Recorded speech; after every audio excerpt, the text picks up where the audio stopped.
So then I often collaborate with other researchers. So Dr. Vincent Rosigliano at the Baton Rouge Bee Lab out near you guys, he was interested in the gut microbiome of the bees and how that changes with different diets. So he's going to be doing a microbial analysis, so he can tell me how the bacteria in the bees' guts change on the different types of pollen subs. So I was taking samples this morning from those hives, and then I had to go out and get dry ice and $400 to ship a cooler full of dry ice and all these samples to him. So that took up the first half of the day. And now we've got a super heat wave coming out here. Unlike you, we have very dry heat out here, and we live in a forest area. And when you just called me just recently, I was on the phone with my sons talking about evacuating family members. About half of our city right now is being evacuated. And I may have to drop everything at a second in case I get a call to go help other people evacuate right now. No telling what's going to happen. My own property, I'm relatively safe on. We've got a good fire break, but a lot of people don't have that. But it's pretty crazy living out here when we get these heat waves and a windstorm at the same time. So the poor firefighters, when this fire started at the bottom of a canyon of pine trees, and it's just moving up slope with the fire, and there's just nothing, there's no roads down there. It's very difficult for them. I'm in Grass Valley, California, in the Sierra foothills, about the middle of California on the eastern side. What I have is out here is a model called, if you just Google Randy's Varroa model, you can, it shows, you can choose what type of colony type you have, adjusted for your area. Shows the adult population of bees. It shows the amount of sealed brood, which is where the mites reproduce in the hive.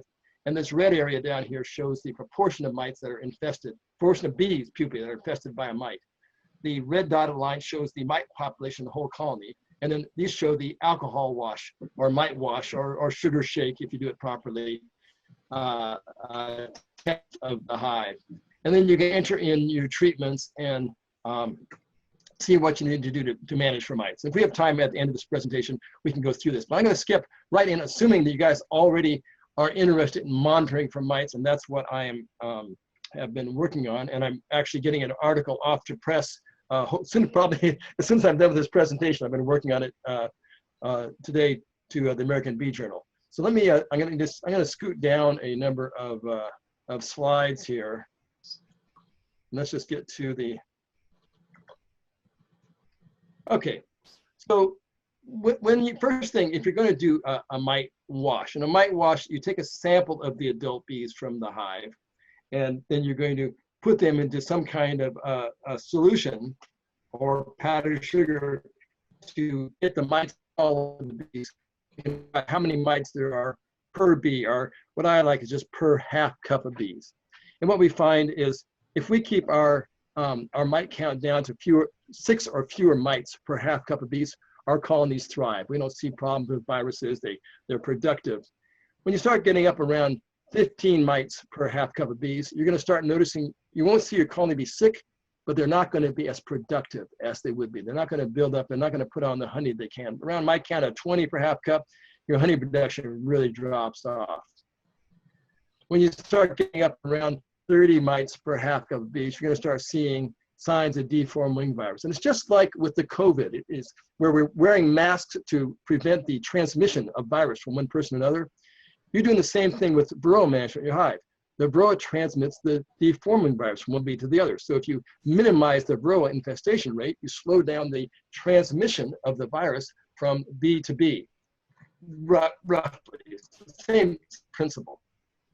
So if you keep the mite level low, you're keeping the virus infestation or epidemic at a low level. When you get up to about 45 mites in a half cup of bees, at that point, the virus starts to take over the hive. And unless you intervene immediately, that colony is going to be walking dead. By the time it gets up to 60 mites, you'll see parasitic mite syndrome, and the colony start to die. And it's very difficult at that time to recover a colony. You might be able to do it if it's early in the season with a very fast-acting treatment, but many of our treatments aren't that fast-acting. So what we found in our operation is we just keep the mite level down all season long. And it's way easier if you just keep it down than it is to try to bring it down once it's got up there. So first question is, what frame in the hive should you take your bee sample from? What's the most representative frame? And what you'll hear is most people say, oh, we'll take it from a brood frame. Well, if you take it from a brood frame, you got a chance of seeing this in your alcohol, a queen bee right here. And that's the last thing you want to see. You don't want to kill a queen bee. So, you know, I'm going to skip through this, how many bees to sample here. Okay, so we know that the mites prefer the nurse bees. And the reason they prefer the nurse bees is for two reasons. Nurse bees have fully developed gut bodies. So these female mites need to develop their ovaries before they enter a brood cell and lay eggs, and they get the best meal from a nurse bee. The second thing is they're hitchhiking on a bee in order to be taken to a brood cell. What the mites don't go walking across the combs looking for brood cells. They hitchhike a ride on a nurse bee. And when the nurse bee sticks her head into a brood cell, the mite sniffs around and can tell how old that larva is. If it's getting ready to getting off the signal, the mite hops off that nurse bee and then enters that brood cell. So mites prefer to be on the nurse bees. And some early research here out of Germany, and you guys can read the title down here. And the researchers, Fuchs, looked at 10 frames. They use rough, generally single-story hives there with honey super. So he looked across here. He didn't label whether these were brood frames or honey frames, but brood's typically in the middle. And you can see this is your mite infestation rate on this y-axis here, and this is the frame that we're going across. You can see in the hives he looked at, the mite count was a little bit higher in the center frames, but not noticeably so. And so this is where the recommendation got to take your mite sample, bee sample from the middle frames. But then the more you look at this, look at Vanderstein in 2010, he set up single hives and he marked bees with paint by age. And then he could go back and look at the 1-week-old bees in red, the 2-week-old bees, the 3, 4, and 5. Now, one of the things you can see from here is there's not very many 5-week-old bees in a hive. They start dying when they start foraging. They start foraging usually around this age right here, and then they die fairly quickly.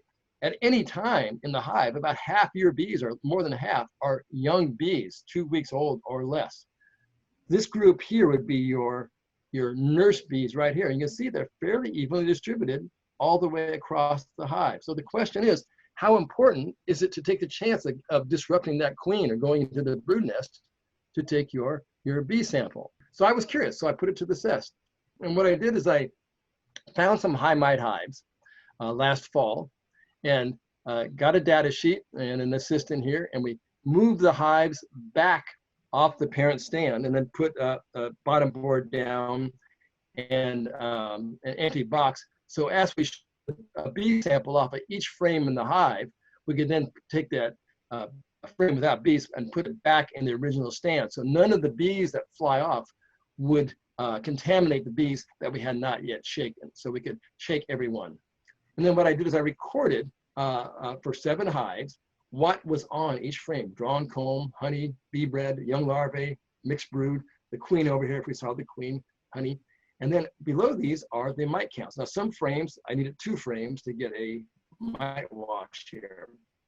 So that'd be your varroa count. So that'd be 11 mites in that half cup of bees right there. 9 there, but look when we get over to the brood, we get up to 19, 22 here, and down here, where you have older bees, you're down to a count of 6 or 7.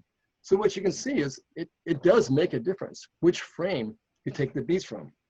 So I worked this up for all seven colonies I did this to, and I normalized the counts, which meant that this would be your average. So each one of these bars represents the results of one hive. So the first bar to the left is one hive on all of these. The second bar is the second hive I looked at.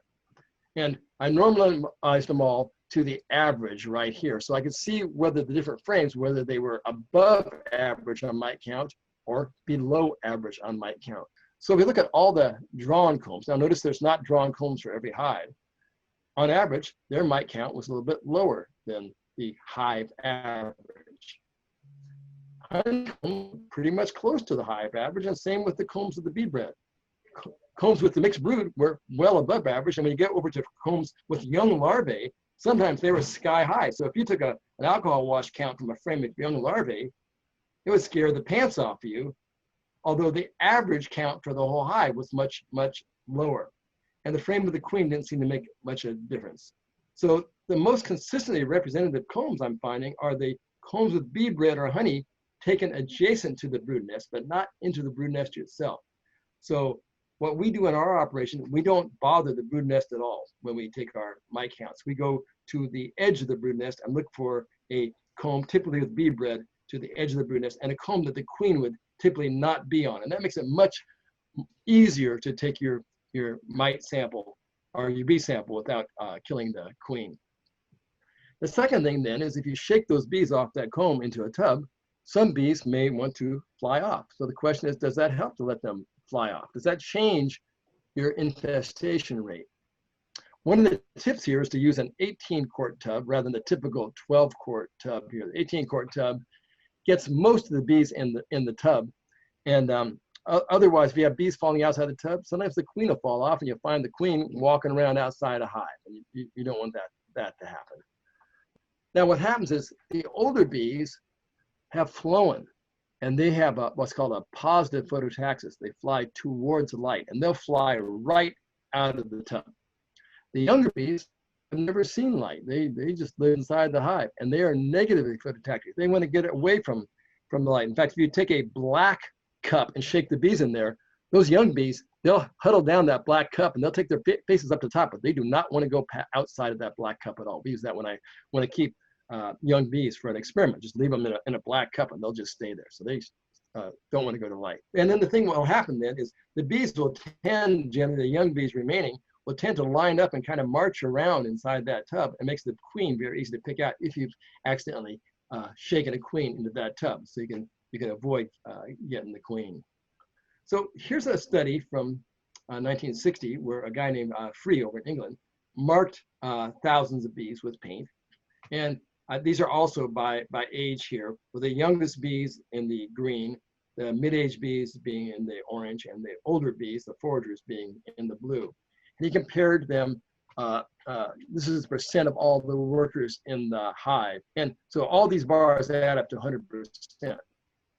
What you find is up in the honey and pollen in the upper box, you got a fair amount of the older foragers up there. On your open brood, you have mostly young bees right here.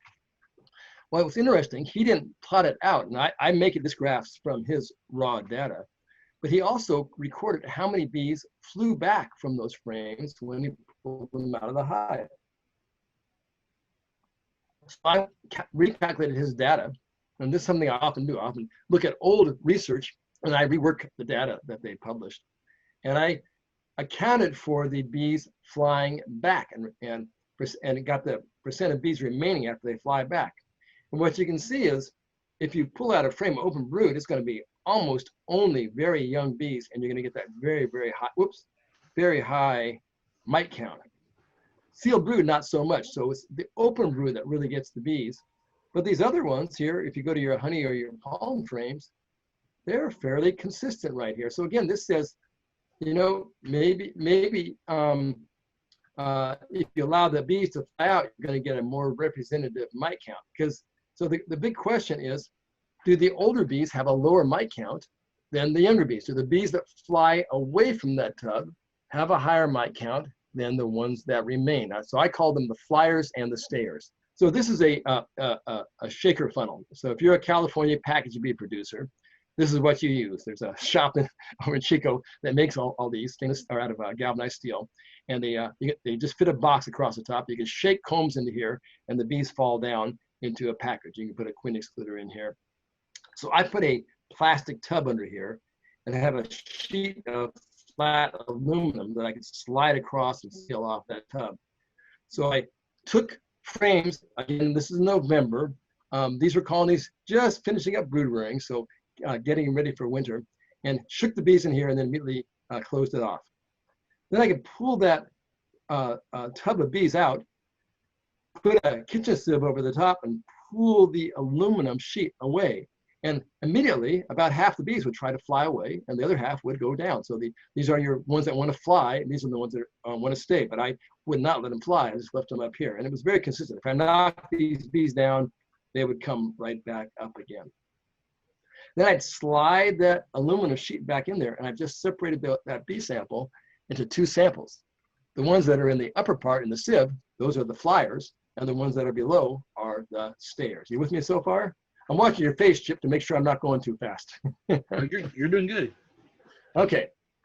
So then what I did, one thing I do is I color code everything so that I don't get things mixed up out in the field, because it's very easy to make mistakes. These are my mechanical agitators here. We can drop these cups in, push a button, and it gives a timed 60-second agitation, 300 revolutions, and then shuts itself off. So I get very consistent washes.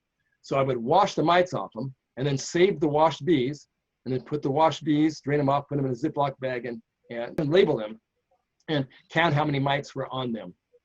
Then when I got back home, I could count out 100 of these bees, weigh them, and figure out the average weight of the bee. And then by weighing each bag of bees, I could then estimate how many bees were in there without having to individually count every single bee, because I've already got the average weight for them. And so here's the results right here. And I did, I did 10 replicates.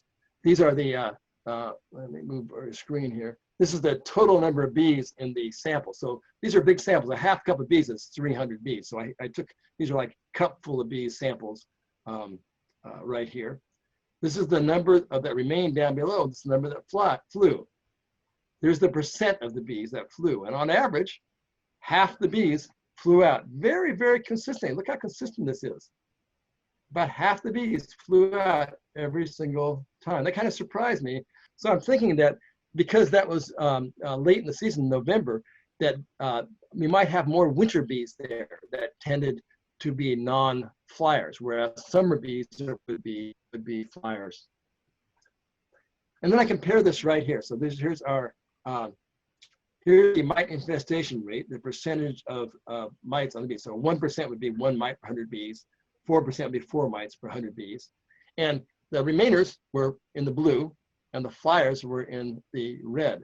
And so you can compare for each one of these samples what the mite infestation rate was in the bees that remained compared to the bees that flew off. And you notice in all but one, this is the only one, the infestation rate of the bees that flew off was lower than the ones that remained.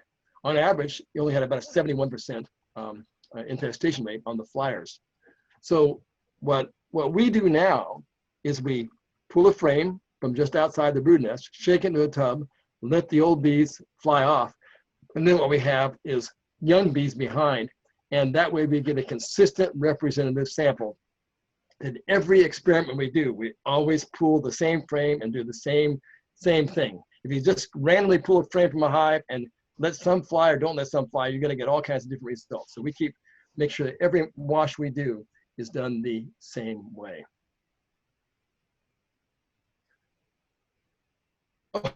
I threw this in for another.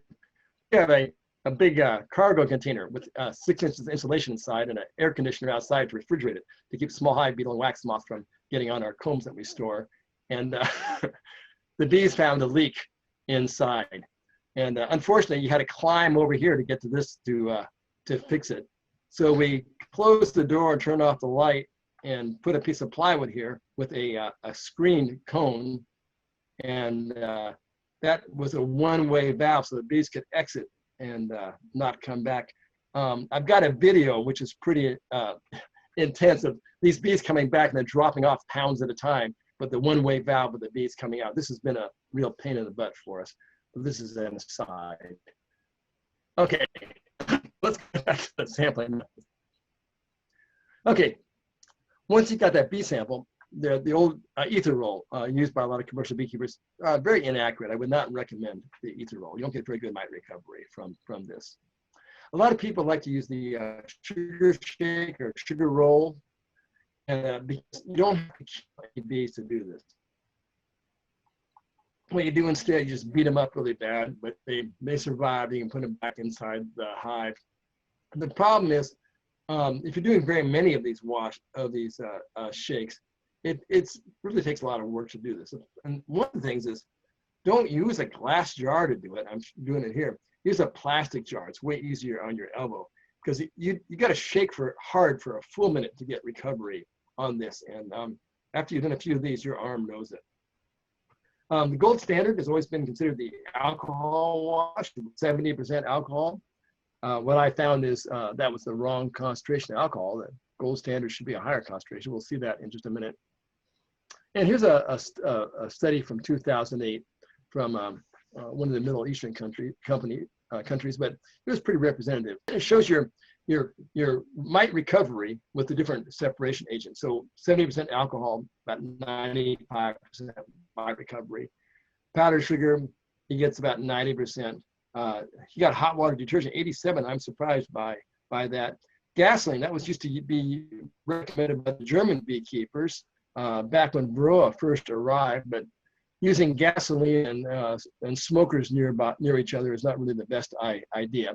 And then the ether roll, very low recovery. And so these are fairly typical numbers that we see. So I started looking into this, and the rest of this presentation is about a deep dive looking into mite recovery. What I found was there's actually 4 steps involved. The first thing, you got to make the mites let go from the bee. Then you got to dislodge the mites so that they fall off the bee, and then allow the mites to precipitate through the bees. Now, I live in the California gold country, and we're very familiar with precipitation, because when you're panning gold, you're precipitating the more dense gold nuggets or gold flakes through the less dense gravel. So I'm familiar with precipitation, and that all the mite washers are precipitators. They let the mites fall down through the bees and get filtered out by a screen at the bottom of the cup, or you do it by pouring them out in the kitchen or something. Well, I was curious about this, and one of the first things I did, I took some clamshell plastic food containers, and would shake some bees into them, let the old bees fly off, close the clamshell, and after a few seconds, the young remaining bees would relax and walk on there, and you can just look at their bottom, their bellies, and you can see whether they had mites or not. And I thought, wow, that's a great way. Maybe we could do mite monitoring this way. Unfortunately, when I did follow-up studies on this, it did not work out well. I don't know where the mites are, but even with a magnifying glass, you don't see most of the mites on the bee's belly. So I got to follow up on this. But I used this to locate some bees that did have mites, so I could pick those bees up. And you can see by the stinger, it was not an easy process always to pick them up and and hold them. And try to dislodge a mite. If you get a tick on your skin, I'm sure none of you have ever had a tick on your skin, so I'll just describe it to you. They bury a tongue in, and the tongue has teeth like a saw blade on the sides that point backwards. So when a tick anchors into your skin, it really grabs in there, and they're hard to pull out. You can pull the whole tick's head off. I was curious whether Varroa anchored as strongly as a tick. So when I held a bee like this, I would take my forceps and lightly touch the mite, and the mite will respond immediately to a touch and just bury deeper. Now you see, this is the abdominal sclerite right here, the plate. So the mite hides under that plate, and they just dig down, and there's a soft integument skin in between these plates, and that's where the mite buries its head in for the feeding. The mites avoid getting groomed off. But if I took a pair of tweezers and actually grabbed this mite and pulled it, they pull right out. They don't anchor as hard as a tick does. So I was curious about this. So I got my microscopes out, and I started looking at mites a little more closely. So this is something, if you have a microscope, you can do easily. You drop a female mite on her back, a live mite, on a microscope slide, and drop a thin glass cover slip over the top of her. And in a moment, that mite will just start walking upside down in that glass cover slip. And if you watch their feet, as their feet come down, at the end of the foot, there's this pad, like a balloon, called an empodium. And when that pad touches the glass, it inflates and it's like glass cover slip. When it lifts the foot up, it deflates. And it's really cool watching a mite walking step after step with these empodia deflating and inflating at every step. This is what allows the mite to hold on to the bee, the sticky empodium right here. Now, this is critical for us to know when we're doing these alcohol washes. The other thing is, if you look at the underside of a mite, So here is one front leg coming out. There's another front leg up here, but these are called the pedipalps, and these are the two little legs in between the legs on either side of the mouth parts. The mouth parts are in this area right here. But look at these wicked hooks on these two pedipalps. So I talked to Dr. Sammy Ramsey about the purpose of these hooks, whether they use them. He says it appears, yes, that the mites use these hooks here to anchor themselves in between the bee's sclerites so that they can then insert the mouth parts for feeding. So they're going to have, you're going to have to, for an alcohol wash or mite wash, get them to release these hooks. So here's the pedipalps. Here's the hook again. Here is the actual mouth part, the chelicera of the mite. And folded down here, you can't see it, are two more hooks right here. So the mite has to grab on with these hooks here and then insert this blade-like chelicera into the bee's integument to feed. So now I'm going to look at this part here from the bottom. So here's the chelicera, here's the pedipalps, and I don't have an electron microscope. This is just them of plain old microscopes. Okay, you guys can do this if you have a microscope. Here's these two hooks here. These hooks right here apparently also grab onto the bee when the mite has its chelicera through the bee's skin there. So I had a bunch of questions. What causes the mites to release? Which agents best dislodge the mites, and why do they dislodge them? How hard do you have to agitate? How long do you have to agitate? And which method is most sensitive? By sensitive is what percentage of mites you get back. I want to get 95% of the mites back. So I can use these standardized mechanical agitators. So I built my first agitator some years ago. This held 12 cups right here, and is really janky. It was salvaged from electric fan, stuff, but it had a very good agitation action. And we found that as we worked these cups through here, we got 100% mite recovery after about 4 minutes of agitation. This was kind of unwieldy to use this out in the field. We had to plug it into the inverter. So I wanted to do something easier. So I developed these smaller agitators that hold this one cup, and these are battery powered and rechargeable every night. And we push a button and it gives us a 60-second agitation, and we get very good recovery with these. So I could use this standardized agitators for experiments, so I didn't have to have somebody standing there shaking. Now, in these experiments, what we do is I intentionally allow colonies to build up very high mite levels. If you do an experiment and you want to see how accurate the method is, and the difference is you get one mite or two mites, that's 100% difference. But it's only one single mite. You can't get good data. When I look back at some of the published data for the scientists do, and they say they come up with these percentages of recovery, and they say the average mite count was 4. I go, well, what kind of data can you get from an average mite count of 4? I want to see an average mite count of 40 or 50 or 60, and then I can get good data. So we allow the mites intentionally to build up some colonies. For the experiments that you're going to see the results of, I washed over 30 pounds of bees. So we sacrificed quite a few hives, and I just keep washing the bees so there's no more bees left in the hive. So we had to sacrifice a lot of hives to get this data. And these new agitators, this one's a double one I made, an early prototype. We can use them right on the back of the truck. And now what I have is converted my Honda CRV to a mite wash vehicle. So when we pull up to a yard, this table slides back, a leg drops down, there's a bubble on it so we can adjust it so it's level, and we set things up and we can just knock out these mite washes, one lickety split right here. And I hire technicians to help me. Okay, so the first question, 70% alcohol, that's the standard, but is that really the best? What we did is I got a data sheet, and I figured if I wash them 60 seconds, 3 times, I'd have 100% recovery. Well, when we got to the field, I realized that's not true. We had to wash some samples 6 times before we got 2 zeros in a row. So we had to do 350 alcohol washes just to calibrate the alcohol. What we found is, so here's a histogram of distribution. So if you add up all the blue bars, the 1s and the 2s, that's going to add up to the N of 20 for 50. So we did 20 samples with the 50% alcohol, 17 with the 70%, and 12 with the 91%.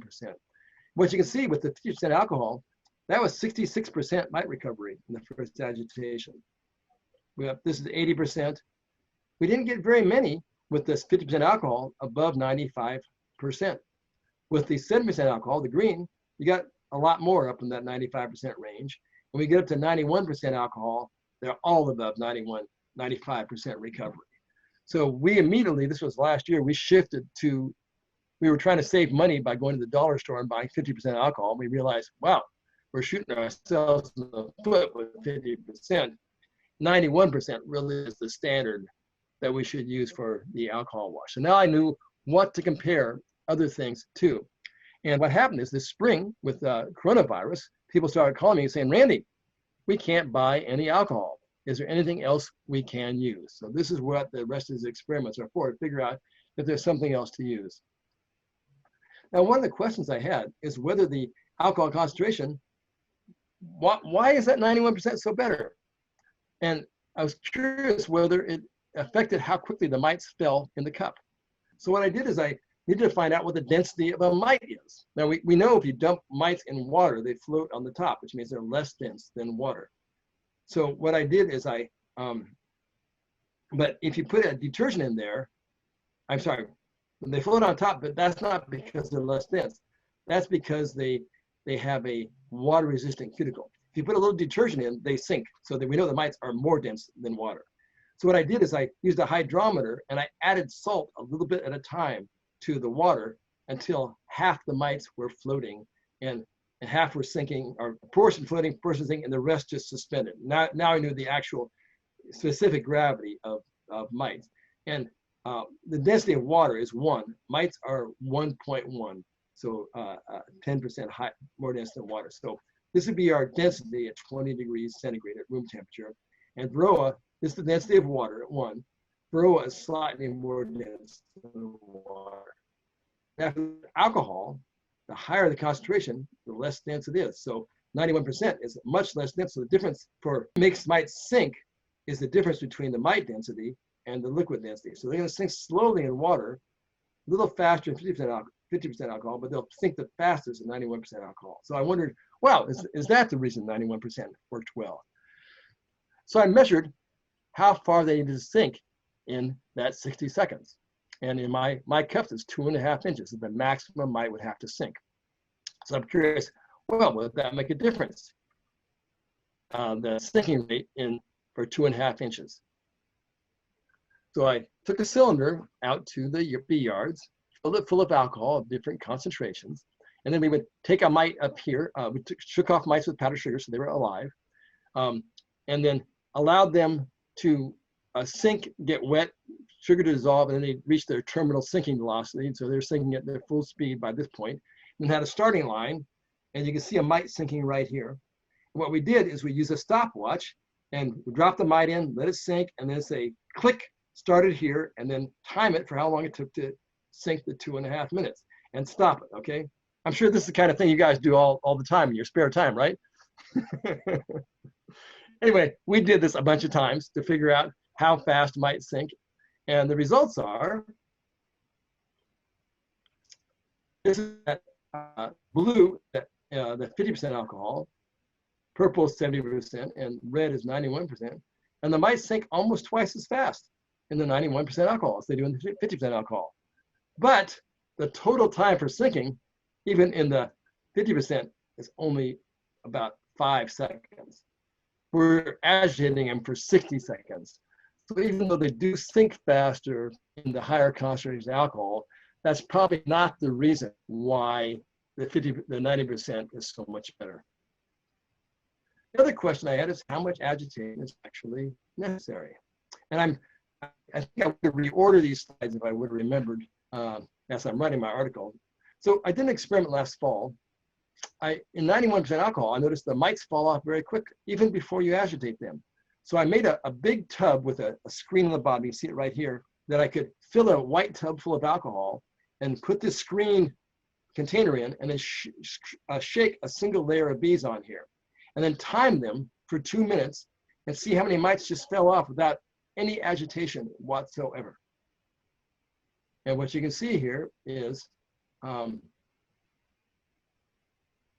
immersion did 4 different runs here.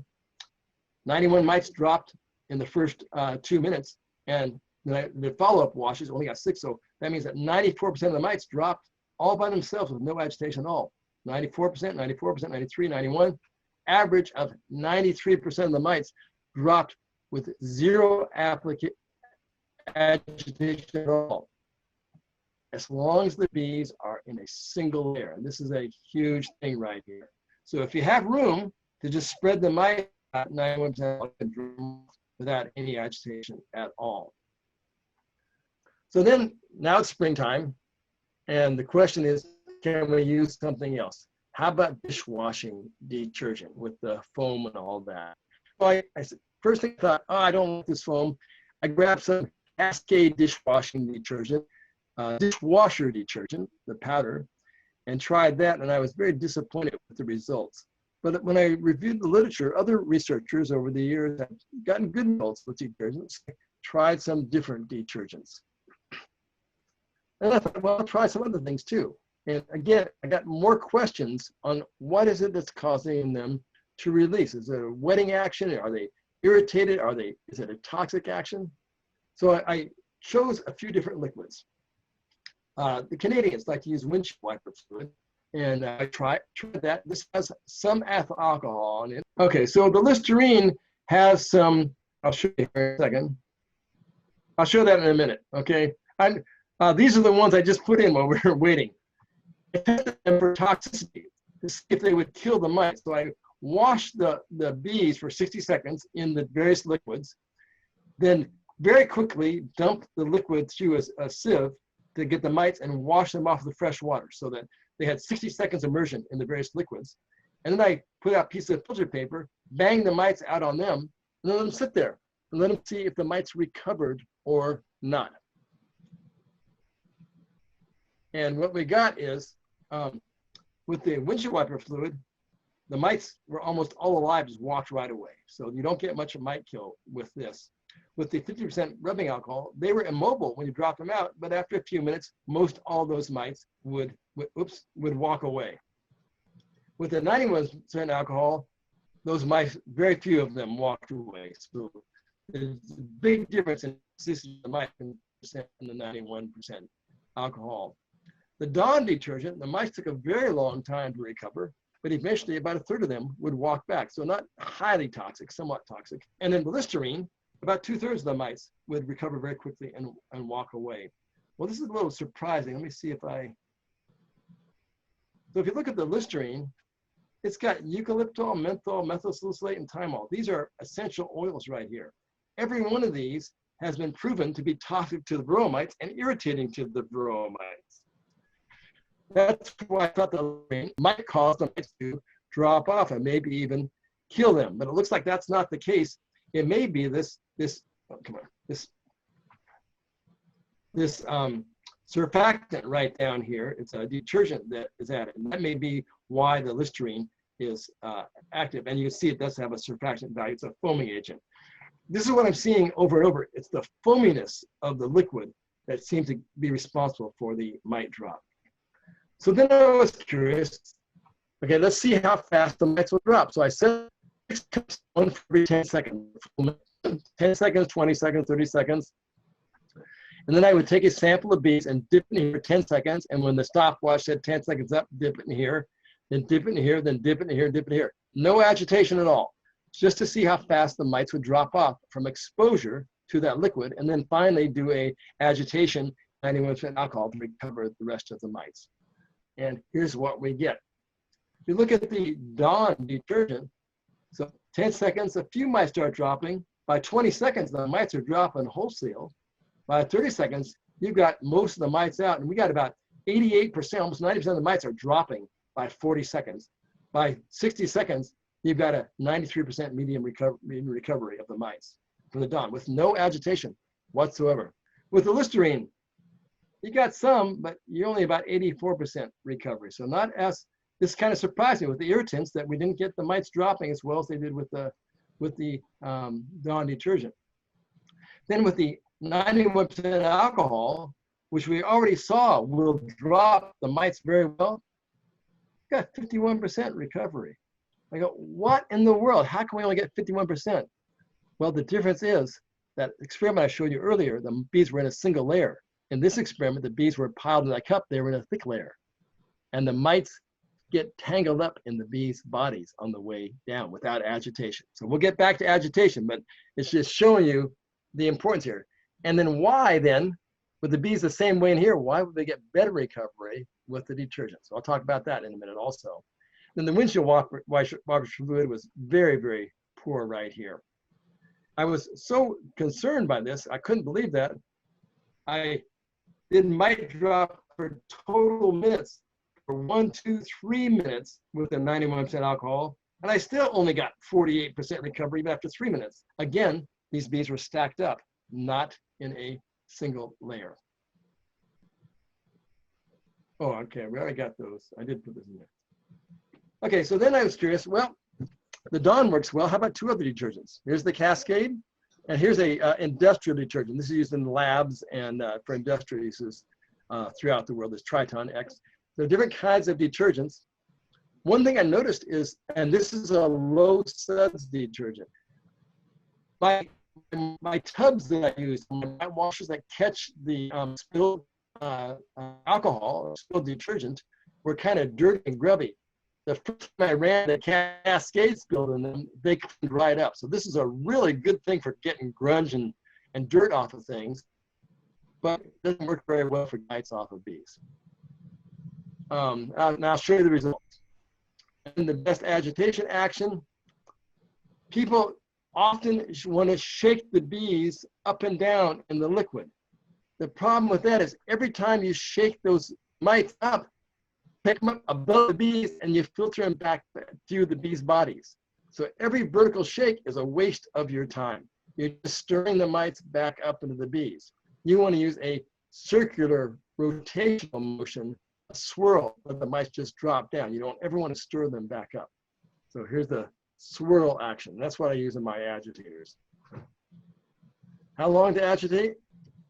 So now what we're going to do is we're going to test all these different things out of put the bees in into the liquid and then agitate it for 60 seconds. So that will allow the mites to drop off. And I'm going to skip, we're going to show you something. Okay, I'll show you the results in a minute. Like I said, I wanted to recognize this one, I couldn't do it. When you have a nectar flow on, a lot of your mid-age bees are going to be making wax flakes here. And when you do an alcohol wash, you may get a lot of wax flakes. When the problem with the 91% alcohol, it dissolves some of that wax, and your cups get dirty. You have to wipe them out. This does not happen with the detergent. Detergent though, you got foam on the top, so you can't see from the. So you got to look up. But looking up is a pain. So what I use, I had a brainstorm. I pat myself on the back. How about if you use one of those makeup mirrors that has a I grabbed my makeup mirror and I said, and I ordered from Amazon different diameters and different magnifications, and I found out the 6-inch mirror with a 10x magnification works great. And you make a stand that holds the cup so the bottom of the cup's 4 inches above the mirror, and wow, you just see the mites as clear as day. This is a huge thing for doing mite wash. It makes counting your mites so easily because you're looking up from the bottom and the foam is up above, and the foam makes a nice white background that you see the mites against. So the 10x magnification, 6-inch mirror. And you can look at, okay, so I wanted to then try the sugar shake again. And I was curious whether they do survive. So yes, they'll walk in, but do they survive that beating up? So we marked 300 bees with blue paint and marked 300 bees with yellow paint from the same hive. That takes a while to do also. And then I took the blue bees, covered them with powdered sugar, and then shook the heck out of them. And they had some nectar in their bodies, and they looked ugly after 60 seconds of shaking. All the powdered sugar dissolved on them, and a lot of them looked dead. We dumped them back into the hive, and as to tell them, 3 of the yellow bees that were not shaken had stung me when I was putting them in the cup. So we knew that we'd find 3 dead ones the next morning. So I put a dead bee trap in front of the hive. And the next morning, all I found was 3 yellow bees. These blue ones all survived. They all recovered once they got back in the hive. So yes, I guess they do actually survive in the hive. So why does a sugar shake actually work? So I talked to some researchers and I looked at some extension publications, and they say the sugar acts as an irritant and the bees will generate heat when trying to remove the sugar. It's the heat that dislodges the bromites from the bees. Well, I called a couple of researchers and say, hey, would you mind giving me the original citation of the study that shows that it's the heat for that? Everybody I called choked. I don't know. We say that, but we really don't have any supportive data on that, apparently. Well, I said, well, that's not hard to figure out. So we took a thermistor and put it inside the bees and measured their temperature, and then used a infrared temperature gun also to check it out. And what we found is, no, they never even raise up above brood nest temperature. So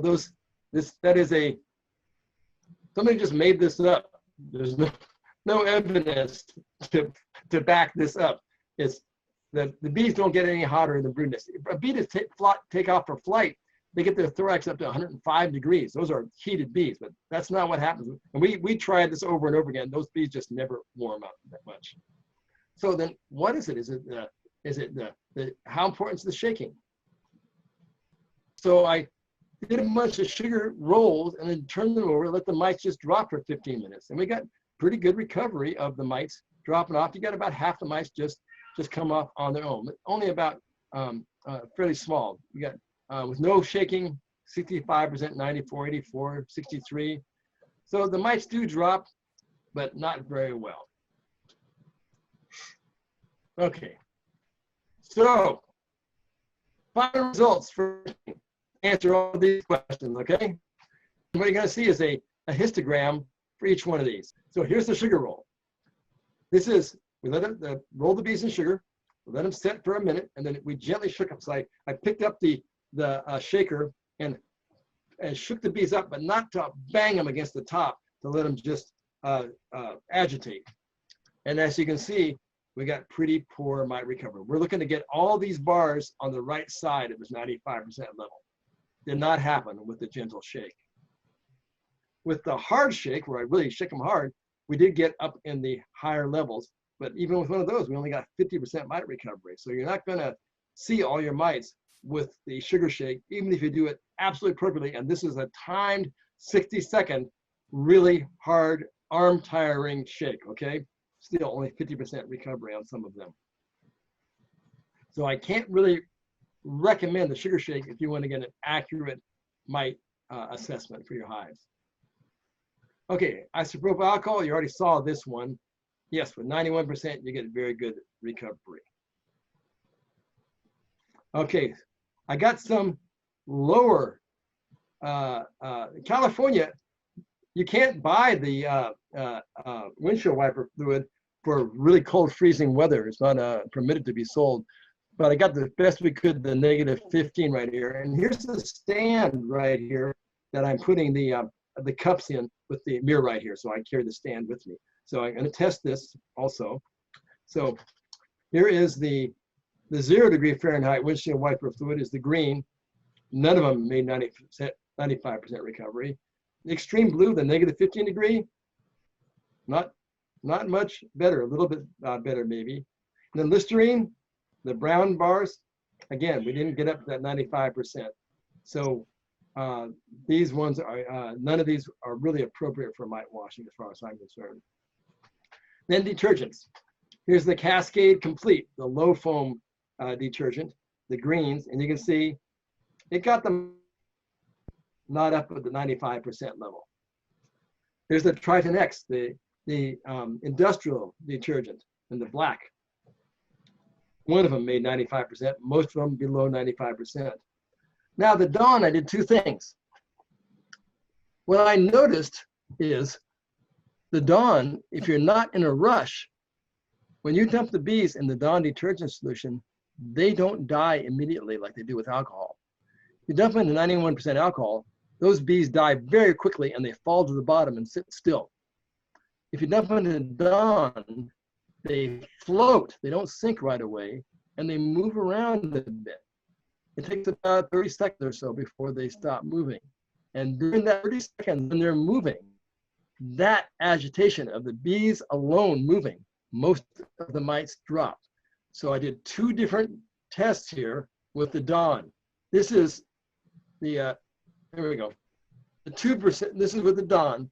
This is immediate agitation. So I would dump the bees in and immediately agitate them for 60 seconds. And you can see that's the blue bars here. Fairly good recovery. But if I let them dump them in and let them soak for 2 minutes first and then I agitated, we get our recovery, almost all of them above 95%. So this is very interesting. The point being, don't be in a rush. So what we do now, we do and we switched to Dawn detergent now. We dump the bees in and we're not in a rush. We wait for a minute or so before we do the agitation on the agitator, and we get very good recovery then. So the winner of all this testing is the Dawn Ultra. The stand, there's the cup in it. Here's what we're doing right here to wash them. And this works very, very well. And I think that is the, that is the, how we do for time. Oh, okay, looks like our, ready for questions. One of the questions I noticed was asking about the windshield washer fluid, and the questioner noted that California has a formulation that's different than the rest of the country. I wondered if the fact that that was lower than 40% methanol, could that have affected your test? Yeah, absolutely. The main thing I see though is the lack of surfactant. When you shake it, is the surfactant action seems to be the most important thing. So what you're looking for is a foaming agent. Okay, that apparently, I didn't show you, this is what I wanted to show you, not that picture I put in there. Hang on. So you put the bees into the detergent. Why they die? First answer, most people say they drown. But they stop moving in about 30 seconds. A bee can easily hold its breath way longer than that. So I made 2 cups. I put the one with Dawn detergent, one with just pure water, dumped the bees in and held them underneath for 60 seconds with a screen, then quickly poured them out to a sieve, rinsed off the Dawn ones, and I dumped out the ones in Dawn onto that circle on a piece of paper, and the plain water in this circle, laid this piece of paper on top of the hive and let the bees walk back out. And after a few minutes, both piles of bees looked identical when you dumped them out. Those bees all walked back. So I didn't do any statistics, but I think you can tell by looking at this, the bees don't drown from 60 seconds of immersion. There's something else happening that the detergent does. And apparently it's that wetting action that allows the liquid to go into their spiracles, inside their body. And that's probably what happens with the mites also. The only ones that did that were the ones that made a lot of foam. So in answer to your question, if your windshield wiper fluid doesn't make a lot of foam, my guess is you're not going to have much success. What was the reason to prefer nurse bees again? Was it that the fact that the mites need to feed off them to develop their own ovaries? Because they have a higher infestation rate. Because the mites prefer the nurse bees.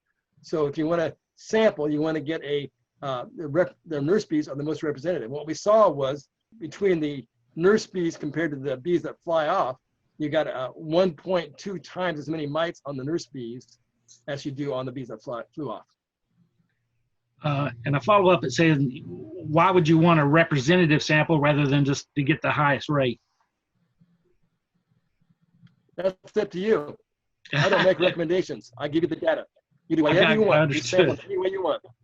Understood. What I'm looking for is, we are in a breeding program and we do experiments. We do 2,500 mite washes a season.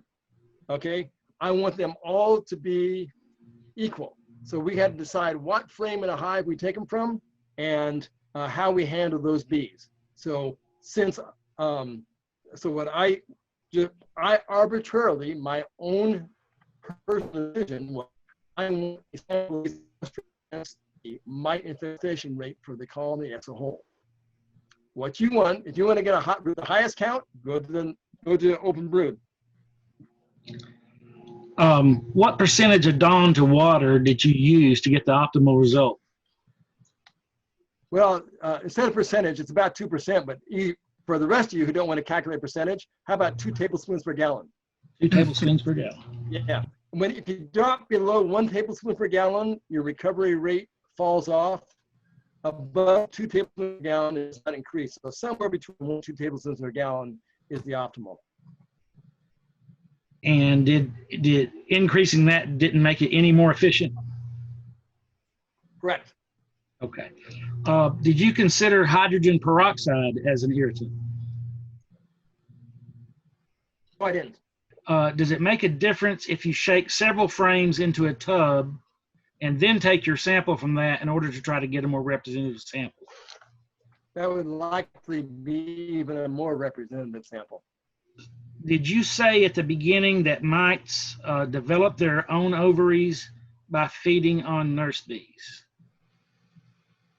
That they need to feed on the fat bodies, either from the nurse bees or from the larvae or pupae, in order to develop their fat bodies. They get vitellogen, which is for egg formation, directly from the bee without digesting it, and actually use bee protein directly in the mites. The mites are amazing. They're so well adapted bees that, unlike you digest down to the amino acids, the mites don't. They use the preformed bee honey vitellogen and in their own egg formation.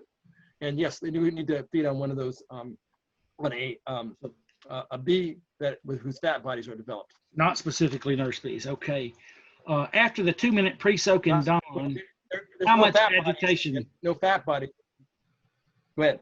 Right. Okay. After the 2-minute pre-soak in dawn, how much agitation to recover 93% of mites? Was it 60 seconds? I think you said you used your agitator. You're gonna get more than that. If you do a minute agitation, you get close to 98%. But I haven't. We have not done experiments yet, formal experiments.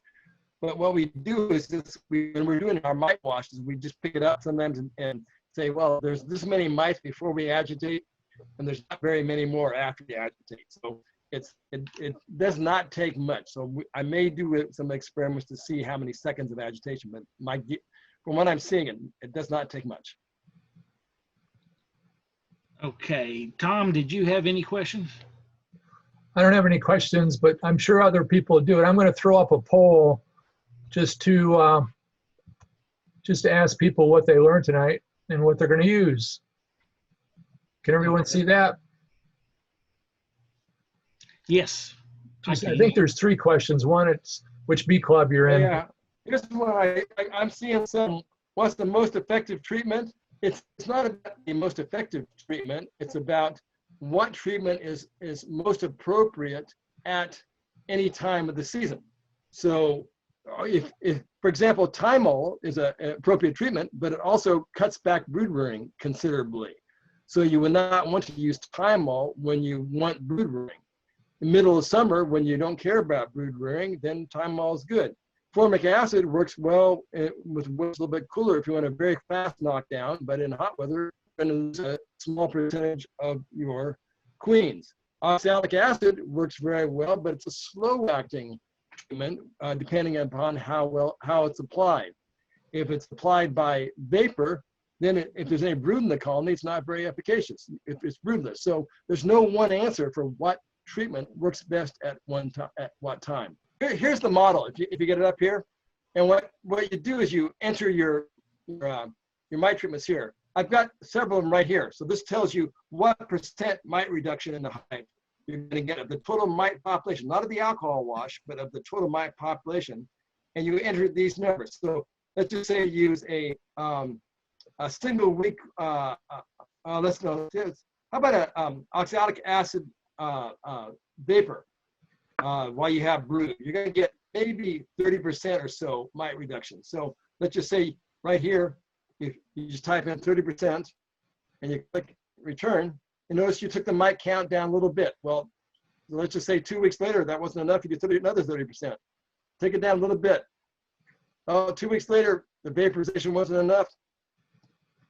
take it out a bit, you can see that vaporization during the summer doesn't do very much. Whereas if you did a 90% mite reduction, you're going to take that mite level way down, and the colony will survive. So this is why I've created this model so you can practice at home without killing hives. Thank you for that. Yeah, it's way cheaper. You can kill 100 hives a night playing with this, and it doesn't cost you anything. I had a couple questions about the shop towel. Do you have any updates for us on that? Yeah, we're just collecting data right now. We're using this. We got 240 hives in a trial. We tested summertime treatments. We used HopGuard 3. We used Formic Pro, the form strips, either in the one strip at a time, repeated at 10 days, or the 2 strips at once in hot weather above recommended temperature. And we wound up with surprisingly little queen loss, even using the Formic Pro, even in hot weather. HopGuard 3, unfortunately, did not do that well.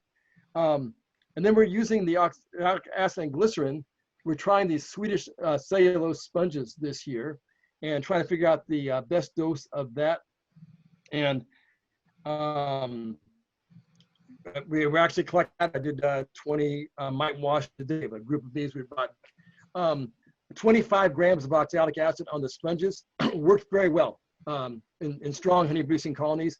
50 grams works even a little bit better. So the 25 grams in the extended release on cellulose sponges reduces the mites in most all the colonies pretty well. The 50 grams reduces them quite a bit. So there seems to be a trade-off between the surface area of applying it on the shop towels and putting the same amount on a smaller surface on the Swedish sponges that actually keep the glycerin in longer and distribute it longer, but may not distribute it as quick. So we're working the data on that right now. But that extended release oxalic acid and glycerin is really okay. I noted in reading an article this week, the 17-year-old girl that had created a hive entrance to fight varroa, that you were going to be testing that. Yep. Has that started? I don't have hives. That was a typo. Yeah, she's going to be sending them out to me in a few days. Did you have notice any difference in the oxalic acid glycerin performance in humid weather? Jennifer Berry made an issue of this at our Tennessee State Conference. Right. The problem is we don't get humid weather out here. Our humidity has been running around 15 to 30%. It's 25% today, but a little bit lower than your humidity out there. So I can't. That's why I collaborated with Jennifer to treat it, to test it out in humid. I got some other collaborators that are also testing it out there, and we're getting mixed results. So we're going to try to figure out why that is, what the humidity issue is. But unfortunately, I can't legally work with people unless they have a experimental use permit from their state department of pesticide regulation. So I've got one high school kid who does have that, and then COVID shut down the university that wanted to do it with me. So we're not really moving that much on there. I'm always interested if people in a high humidity area use it, and I assume that you have a permit and you want to let me know the results. I'm very happy to hear the results.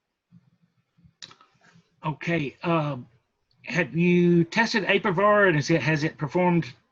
How has it performed compared to other treatments? Apivar works very well. It works best probably as an early treatment, early in the season. It just keeps the mites from building up. And if you start like with a nuke and you put one Apivar strip in, man, that just knocks the mites out. In my operation, because we've never used tactic in our operation, which the commercial guys do, our mites have never been exposed to Apivar. So when I do experiments and use Apivar, it just kills every dang mite in the hive. It just zeroes them right out. Now the commercial guys who've been using tactic for the last 20 years, well, their mites are a little more resistant to the amitraz, as you might expect. The Canadians found the Apivar, if they used it in the fall, it did not have fast enough action. So they used it in the springtime, keep their mite levels down and then use something else for late season. So if you want a quick knockdown, the Apivar is a little bit slow on that. A Formic does a very quick knockdown. Interesting. Have you tested thermal mite treatment? I have not a whole lot, and I've made some of it myself, working on. You can dissolve, if you have a permit, you can you can dissolve Thymol in alcohol, dip a paper towel in it, and let the alcohol flash off. Now you have essentially Thymol mite. You got a cellulose base with Thymol crystals on it. If you put that in the center of a hive, if you put 15 grams of Thymol in the center of the hive, it'll drive all the bees right out of the hive. If you only put 5 grams in there, then the bees don't get driven out, but you don't get really good mite control. You got to repeat it once. So that's a whole other area of experimentation I like to try. I've got 2 other things that beekeepers in other parts of the world are using. One of them is fennel oil, and the other one is fir oil. Fir oil is used a lot in Eastern Europe, and fennel oil shows great promise. I got both of them on hand, and I hope to test those out this fall, this year. Well, this has been most enlightening. You think differently than a lot of us. I tell you, that is just some of the things you've come up with is just amazing. And I greatly appreciate you taking time out of your day to be here with us today. You bet. Well, wish us luck with our fire going around. We do. We'll keep you in our thoughts and prayers there, and hope that works out the best. I hadn't seen anything on that in the news, so that was news to me. Yeah. Okay. Well, Randy, we certainly thank you, and we look forward maybe to having you again. It's been be happy to come again. Yeah, get those questions, and I'd be happy to answer them. All right. Thank you so much. All right. Take care. Goodbye. Have a great night.